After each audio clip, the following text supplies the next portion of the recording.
അപ്പോ നിന്റെ അഹങ്കാരമാണ് ഈ മലയുടെ മുകളിൽ കയറി ഇരിക്കുന്നത്. ഞാൻ പറഞ്ഞാൽ കണ്ണ അടിച്ച് ഞാൻ പൊളിക്കും. തോന്നിയ ദിവസം പറഞ്ഞാൽ എങ്ങനെയോ കേറി പോന്ന ചങ്ങ ഇറക്കാനുള്ള വഴി നോക്ക്. എന്തുണ്ട് അവിടെ വിശേഷം? നല്ല വിശേഷമാണ്. അച്ഛൻ പണിക്ക് പോയതാണ്. അമ്മ അടുക്കളയിൽ ചായ ചൂടാക്കണ്ട്. ഞാൻ അകത്ത് പോയിട്ട് ഒരു AC ഒന്ന് ഓഫാക്കട്ടെ കേട്ടോ. പിന്നെ പാമ്പ് പ്രസവിച്ച് കുട്ടീന്റെ പേര് ഷൈൻ. എന്താ കുഴപ്പമുണ്ടോ? എങ്ങനെയാണ് നിൽക്കുന്നത് ഇതിന്റെ മുകളില്?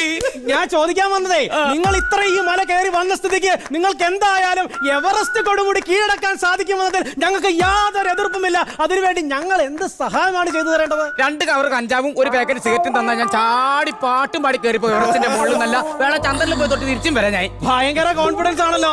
ഞാൻ കോൺഫിഡൻസ് പൊളിയാൻ പോവാട്ടോ. രാജേഷ് കേൾക്കുന്നുണ്ടോ? ഇപ്പോൾ കിട്ടുന്ന വിവരം എന്ന് വെച്ചാൽ നമ്മുടെ സാബു നിൽക്കുന്ന മലയുടെ തൊട്ട് താഴെ നിന്നും ഒരു നീരുറവ പൊട്ടി ഒലിക്കുന്നു. ഇത് പൊട്ടി വലിയൊരു പ്രളയത്തിലേക്കാണ്. ആവശ്യമില്ലാത്തൊന്നും പറയല്ലേ. ഒരു ദിവസം ഒരു പ്രവേശം ഉണ്ടാവുള്ളൂ. ഇങ്ങനെ പ്രളയം എന്നൊന്നും പറഞ്ഞ നാണം കെടുത്തല്ലേ.